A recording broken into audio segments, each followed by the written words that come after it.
Halo, hari ini aku mau bikin video tentang March Wrap Up. Ini sebenarnya udah bukan agak sih, ini telat banget. Ini aku filmingnya tanggal 17 April. Seharusnya kan aku bikin wrap up itu kalau nggak di akhir bulannya, kalau nggak gitu di awal bulan, atau seenggaknya di minggu pertama di awal bulan gitu kan. Cuman aku belakangan ini lagi ada kerjaan yang harus aku kerjakan lebih dulu, terus banyak acara keluar-keluar juga, banyak lah pokoknya yang membuat aku itu mau filming juga susah, waktunya mepet-mepet, singkat-singkat. Jadi ya udahlah, nggak apa-apa telat daripada nggak sama sekali. Sampai aku sebenarnya udah agak lupa aku itu udah baca buku apa di bulan Maret kemarin. Seingatku itu aku baca 4 novel. Terus akhirnya aku ini tadi buka Goodreads, terus habis itu sama download cover novelnya buat nanti diedit dimasukin di video ini. Novel pertama yang aku selesai baca di bulan Maret kemarin itu judulnya Kenanga, dari penulis perempuan Indonesia yang namanya Oka Rusmini. Ini sebenarnya novel kedua yang aku baca dari beliau, dan yang pertama itu apa ya judulnya? Oh, Tarian Bumi. Tarian Bumi itu aku suka banget, parah. Terus habis itu karena aku ngeliat di perpus Bung Karno itu ada, aku akhirnya pinjem yang Kenanga ini. Sebenarnya ceritanya itu gak jauh beda dari Tarian Bumi. Itu tetap menceritakan tentang budaya Bali, perempuan-perempuan di Bali, bagaimana posisi mereka, bagaimana adat istiadat di Bali, sistem kasta di Bali yang membuat cinta si tokoh utama perempuan ini sulit untuk diwujudkan atau sering ditentang oleh adat budaya dan masyarakat di Bali, seperti itu. Cuman yang Kenanga ini dia itu adalah seorang perempuan dari kalangan bangsawan. Dari kalangan bangsawan. Dia adalah orang yang sudah cukup matang, lebih dari matang. Dia adalah dosen sastra kalau nggak salah di salah satu universitas di Bali. Terus dia itu ceritanya belum menikah, dan banyak orang yang mempertanyakan kenapa sampai di usianya yang sekitar 30-40 itu kenapa dia belum menikah. Dan dia itu deket sama salah satu guru besar di kampusnya. Yang guru besarnya itu adalah laki-laki yang sudah cukup tua, sekitar 60-an kalau nggak salah, yang dia itu juga belum menikah. Terus kebanyakan orang itu mengiranya kalau Kenanga ini punya hubungan spesial sama si guru besar ini. Padahal sebenarnya nggak seperti itu. Mereka itu sebenarnya punya cintanya masing-masing yang tidak bisa mereka wujudkan. Selain cinta Kenanga kepada seorang laki-laki yang tidak bisa dia wujudkan, tidak bisa dia gapai karena si laki-laki ini sebenarnya sudah jadi milik orang lain. Juga ada cerita cinta dari si guru besar itu yang cintanya itu sebenarnya murni banget. Cinta yang dia itu bahkan rela untuk tidak menikah, rela untuk menutupinya, dan hanya bisa mengungkapkannya dengan perhatian karena si perempuan yang dia cintai ini adalah orang yang terlarang untuk dia cintai. Juga ada cerita-cerita cinta lainnya antara seorang kakek dan nenek, yang si kakek itu sebenarnya punya perempuan yang dia cintai dari muda, cuman karena tidak direstui oleh orang tua dan adat, akhirnya juga tidak tergapai. Terus si perempuan yang dicintai si kakek ini juga akhirnya tidak menikah. Seperti itu sih ceritanya, tuh kayak banyak kisah-kisah cinta tragis yang tidak bisa digapai. Kalaupun ada seseorang yang bisa memiliki orang yang dia cintai itu, tapi sebenarnya orang yang dia cintai itu dia tidak mencintai pasangannya tersebut. Terus selain kisah cinta antara Kenanga itu, sebenarnya ada juga kisah dari seorang gadis muda yang ada dalam lingkungan rumah, lingkungan hidup kenanga yang namanya Intan. Intan ini Intan ini diceritakan adalah gadis yang tidak diketahui asal usulnya oleh kebanyakan orang. Terus dia itu dianggap sebagai dia itu dirawat dari kecil, dia diposisikan sebagai kayak pembantu, abdi dalam lah kalau di Jawa seperti itu. Terus aku cuma nggak sukanya kalau yang Tarian Bumi itu, aku suka banget ceritanya, mulus sampai akhir, tragis, sedih sampai akhir. Cuman kalau untuk yang Kenanga ini, I think di mulai bagian akhir itu ada kayak si penulisnya ini sedikit terburu-buru untuk menyelesaikan ceritanya, karena di bagian akhir itu tiba-tiba orang-orang yang pada awalnya jahat, pada awalnya tidak bisa menerima seseorang di keluarga itu, tiba-tiba mereka semua tiba-tiba menjadi baik, terus bisa menerima orang ini. Intan lah, awalnya dia tidak bisa diterima di keluarga itu, cuman akhirnya dia bisa diterima. Kayak gimana ya, kayak terburu-buru aja, kayak aneh aja, tiba-tiba orang-orang bisa berubah sekaligus bersama-sama. Cuma itu sih. Terus habis itu aku juga masih gajelnya itu kayak ceritanya antara si Kenanga ini sama orang-orang di sekitarnya itu juga I think belum jelas, dia masih menyimpan banyak rahasia gitu sih. Kalau dinilai sebenarnya dari awal sampai hampir akhir itu aku suka ceritanya, tulisannya, rasanya sedih, kayak patah hati, terus bahasanya juga puitis, aku suka. Cuman yang agak ganjel yang di bagian akhir itu. Udah. Terus novel kedua yang aku selesai baca di bulan Maret kemarin itu judulnya Into the Water karya Paula Hawkins. Ini ceritanya cerita thriller suspense tentang ada sebuah sungai. Bagian dari sungai itu ada kayak semacam kolam alaminya yang menampung air sungai itu. Nah, di situ itu dari zaman 1900-an kalau nggak salah, itu ada beberapa perempuan, lumayan banyak perempuan yang ditemukan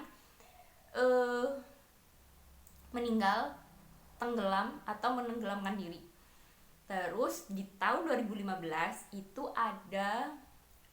di tahun itu yang pertama ada seorang gadis remaja yang dia ditemukan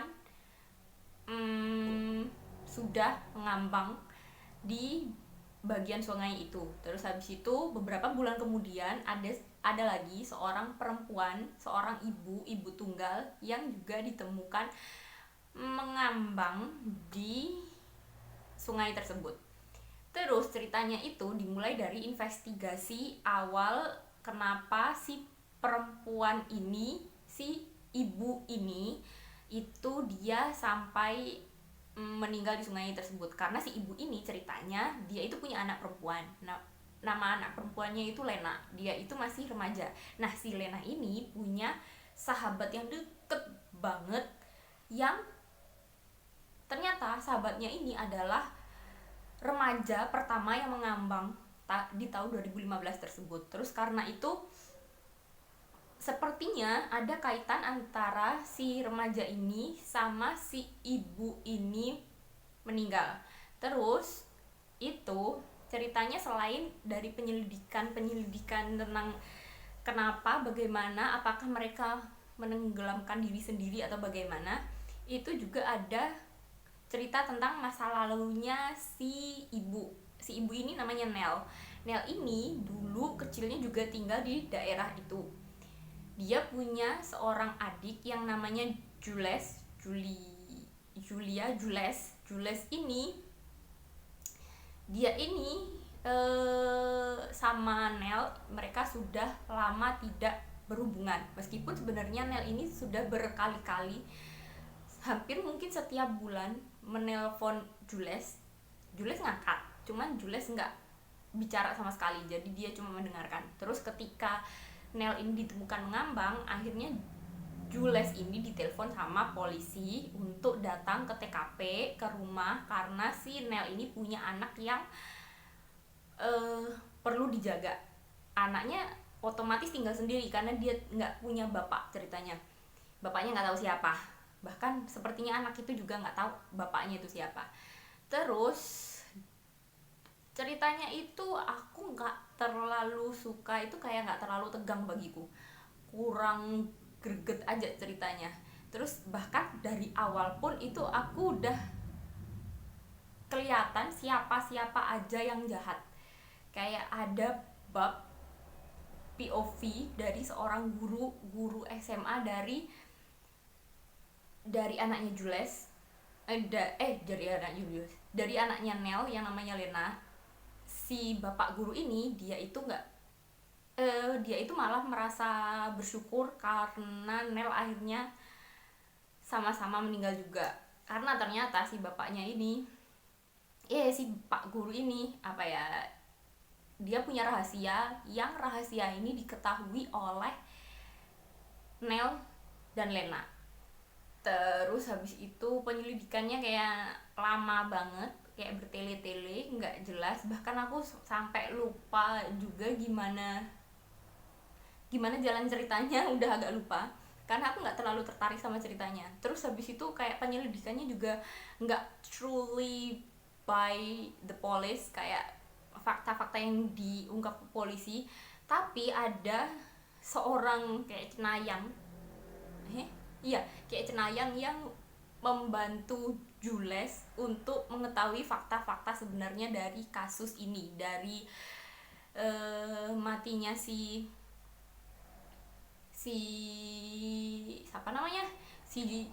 Nel sampai matinya seorang perempuan sebelumnya, bertahun-tahun sebelum Nel.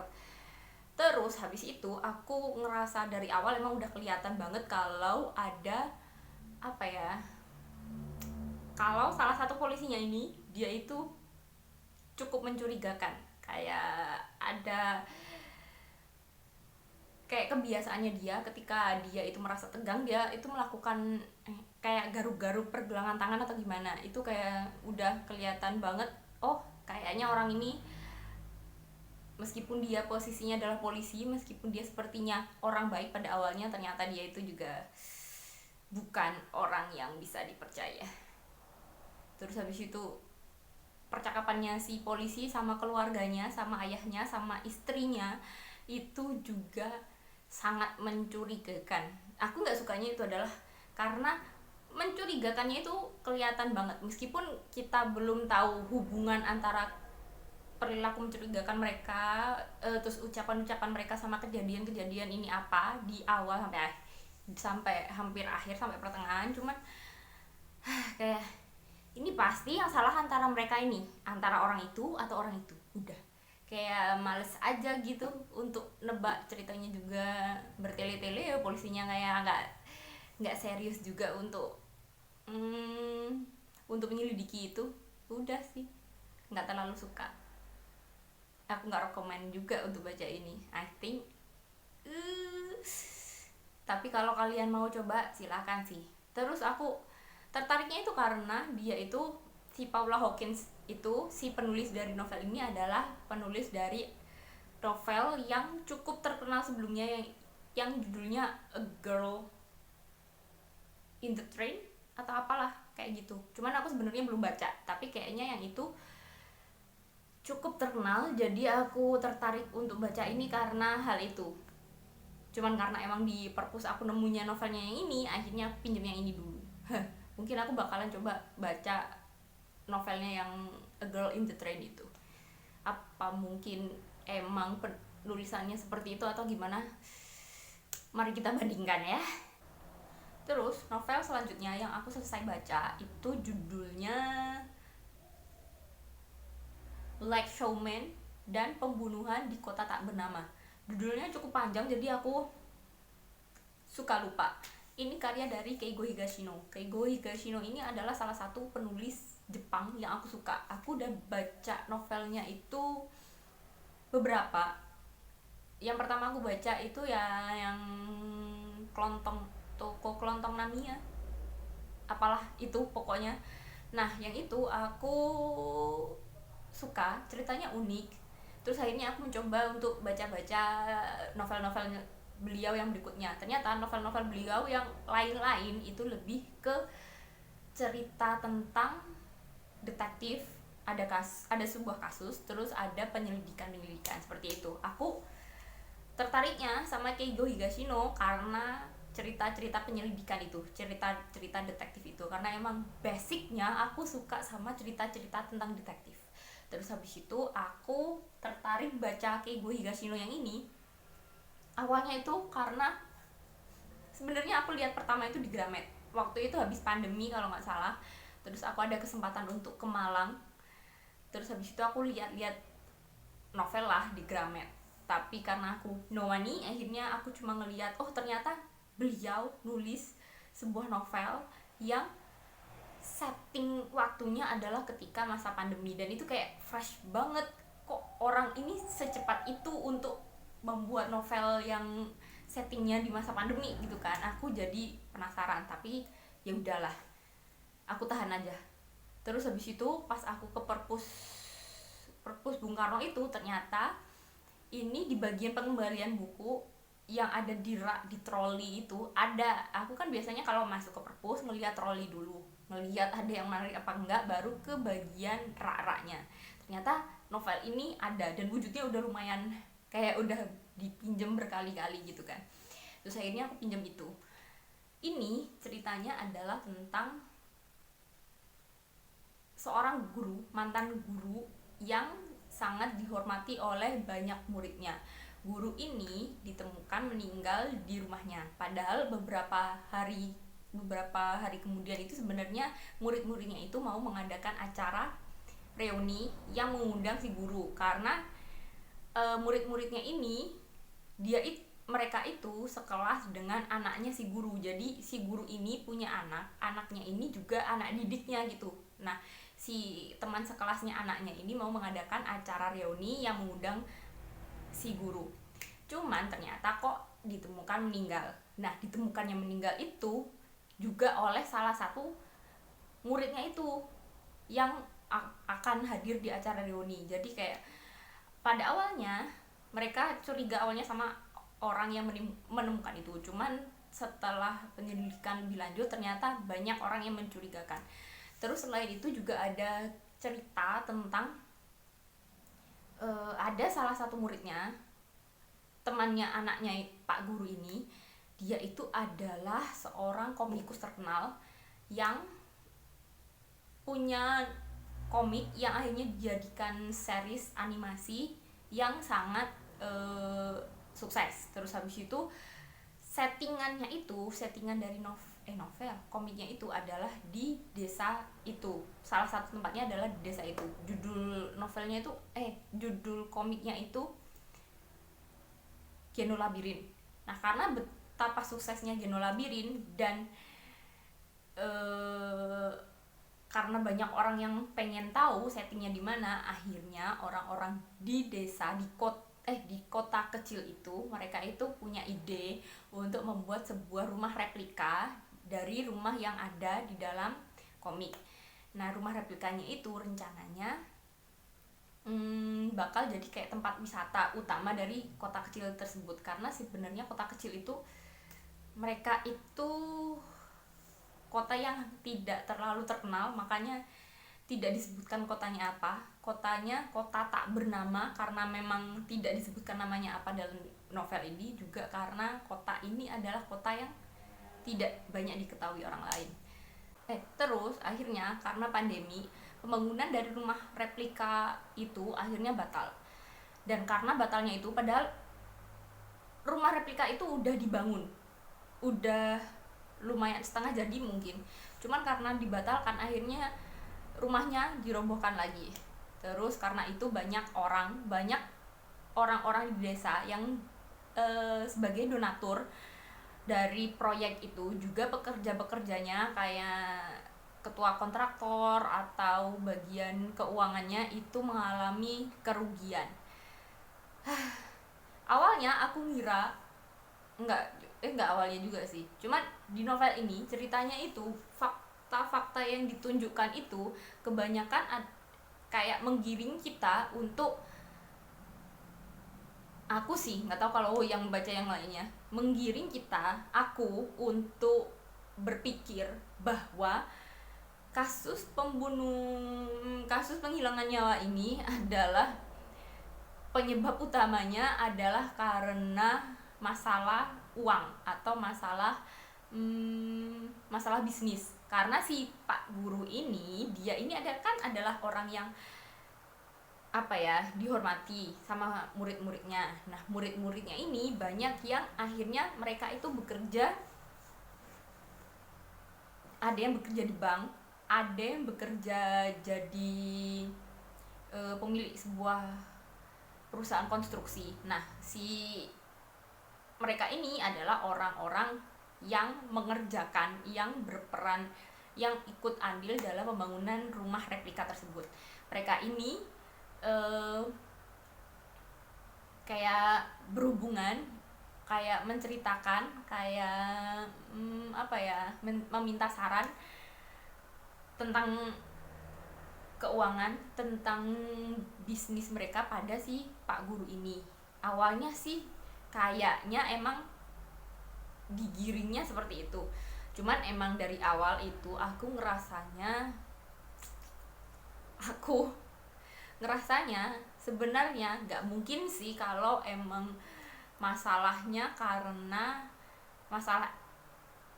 masalah uang atau masalah bisnis tersebut. Karena lah, biasanya nanti pada akhirnya kan biasanya cerita-cerita seperti ini ada plot twistnya. Oh, ternyata yang salah itu bukan orang yang terlihat salah, meskipun mereka sebenarnya juga yang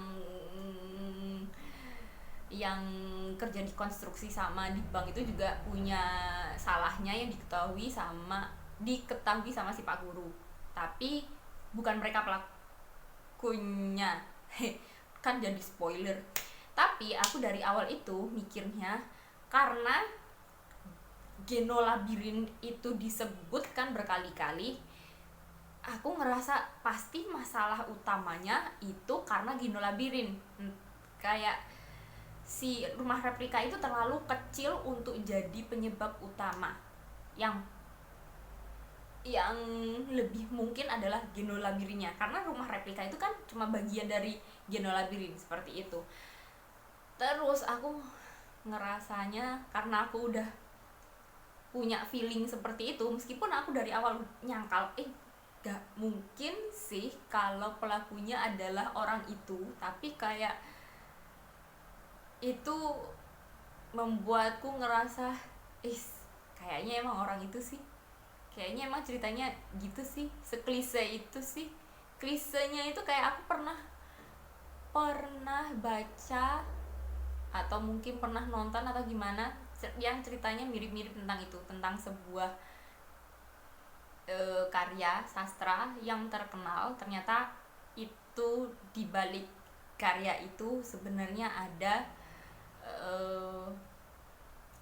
ada kisah yang ditutupi, seperti itu sih sebenarnya. Sepertinya aku kalau ngomong ini kayak terlalu banyak spoilernya. Kalau aku pikir, aku ngerasa novel ini bagusnya itu, menariknya karena settingnya, latar waktunya itu di masa pandemi. Jadi kita jadi berasa gitu loh, bisa membayangkan situasinya seperti apa. Cuman selain itu lumayan, meskipun ini bukan cerita detektif yang menegangkan, tapi di situ kayak ada clue-clue sama petunjuk-petunjuk yang bagiku pintar. Terutama salah satu karakter utamanya, si adiknya si Pak Guru ini, dia berperan sebagai detektifnya dalam cerita ini. Bukan eh adiknya Pak Guru ini bukan polisi, tapi dia berperan sebagai detektif. Dia itu menyelidiki sendiri individu.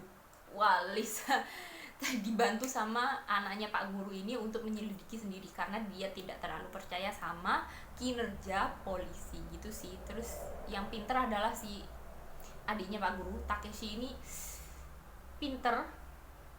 Cuman ada satu trik yang membuat aku bosan. Satu trik untuk perkenalan itu diulang berkali-kali. Kenapa sih harus berkali-kali? 2 kali aja, 3 kali itu udah mulai bosen aku. Tapi di sini udah beberapa orang dia menunjukkan trik tersebut.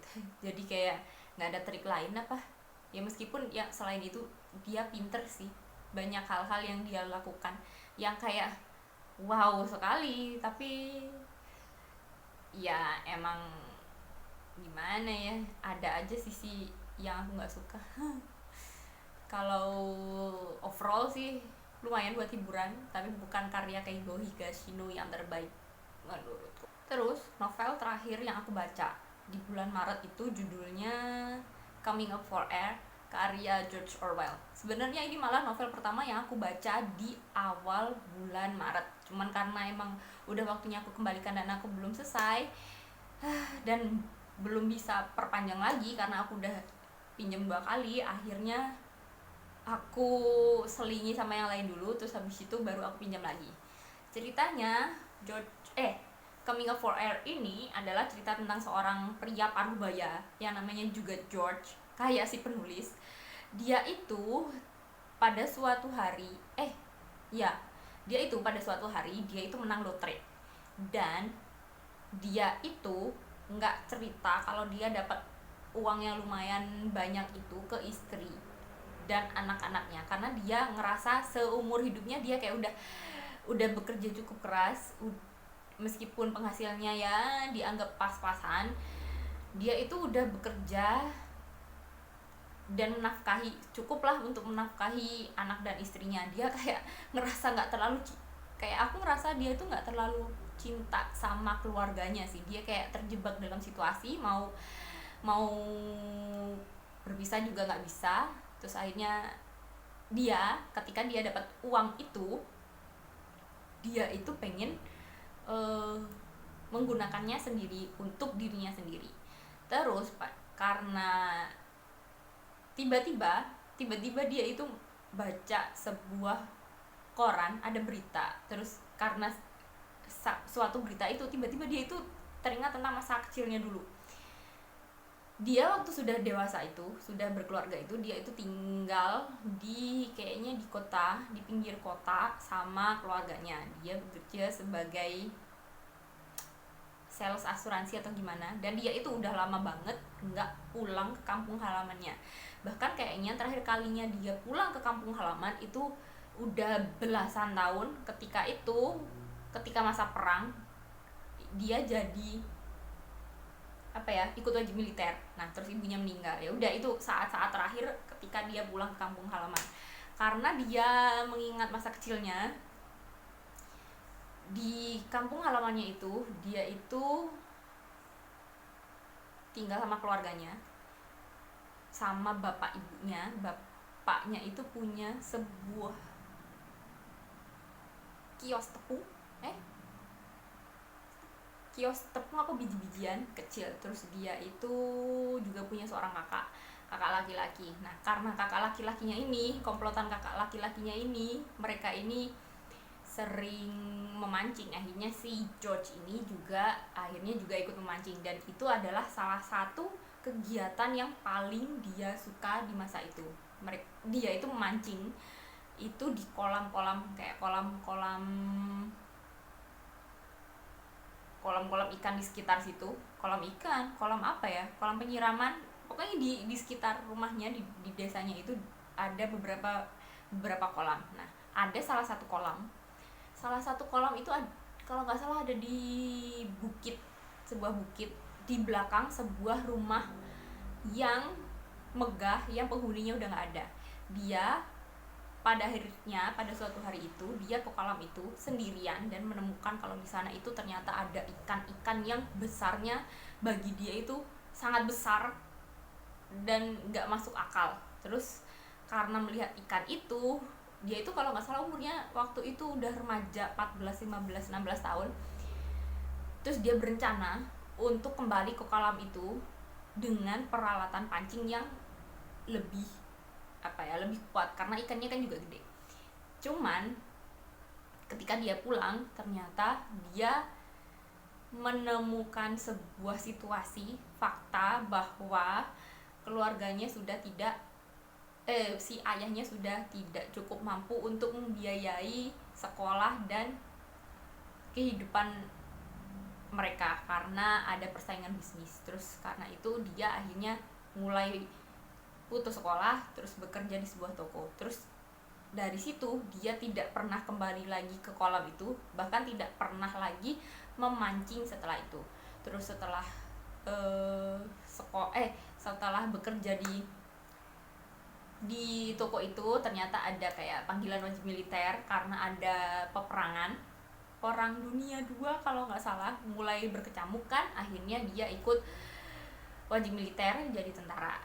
Nah pada saat jadi tentara itu dia tidak pernah memancing juga. Hampir pernah satu kali dia kayak keluar dari camp militer, padahal itu kan dilarang, cuman dia mengendap-endap keluar karena dia begitu pengen untuk memancing karena dia menemukan sebuah kolam, tapi ternyata gagal juga. Jadi bener-bener dia mancingnya itu udah jauh bertahun-tahun yang lalu. Terus habis itu karena dia mengingat masa lalunya seperti itu, dia pengen kembali kan ke desa masa kecilnya. Dia pengen memancing lagi, itu ceritanya, karena dia bernostalgia dengan masa lalu, pengen coming for air. Dia pengen sementara waktu tuh kayak membebaskan diri dari dunianya dia yang dia rasa selama ini sudah mengurung dia, entah pekerjaannya, entah lingkungannya, entah keluarganya. Dia itu pengen membebaskan diri gitu loh. Nah dia itu sampai cari-cari alasan karena dia nggak mungkin cerita kalau dia mau berlibur sendiri ke istrinya. Dia itu cari-cari alasan, bilang aja tugas luar kota dari perusahaannya. Terus akhirnya dia berangkatlah ke desanya itu. Ternyata di desanya itu udah banyak hal yang berubah. Ya iyalah, gila, bertahun-tahun nggak pulang, mana ada sih tempat yang nggak berubah setelah bertahun-tahun, belasan tahun nggak pulang, ya kan. Terus dia kayak agak kecewa karena ternyata kolam-kolam yang dia tahu, yang biasanya dia datangi, yang pengen dia datangi lagi karena dia berpikir mau mancing ikan segede gaban, itu udah nggak ada. Ternyata di tempat-tempat itu udah banyak perumahan dan banyak orang-orang baru. Dan dia ngerasa kayak tempat-tempat alami yang dia sering datangi itu udah nggak ada, udah jadi perumahan, udah padat penduduk, dan dia nggak suka itu. Tapi mau gimana lagi kan. Terus akhirnya dia pengen tahu apakah dia masih dikenali sama orang-orang di situ. Tapi ternyata dia jarang ketemu orang yang dulu ada dalam kehidupan di masa kecilnya. Tapi dia ketemu beberapa sih, ada juga mantan kekasihnya dulu. Dia bilang mantan kekasihnya dulu itu cantik, cuman ketika dia pulang ke sana ketemu seorang perempuan dia anggap tua, ternyata itu mantan kekasihnya yang udah punya suaminya juga namanya George. Kebetulan sekali, tapi sepertinya kehidupan mereka itu nggak cukup baik. Jadi si mantan kekasihnya itu udah seperti wanita-wanita paruh baya lainnya, jadi penampilannya sudah berubah. Terus dia waktu ketemu mantan kekasihnya itu nggak mau nunjukin identitas aslinya. Udah sih, ceritanya nggak ada konfliknya, cuma kayak mengenang masa lalu, terus datang ke desanya, terus ternyata banyak yang berubah. Udah gitu aja. Aku sih agak bosen ya bacanya kalau kayak gini, tapi ya nggak apa-apa sih, lumayan sebenarnya, enak diikuti daripada novel-novel terjemahan lain yang klasik yang sulit dipahami. Sebenarnya ini novel klasik yang gampang dipahami, cuman emang karena nggak ada konflik yang berarti jadi bosen. Udah sih, gak apa-apa, itu aja. Udah 4 novel kan.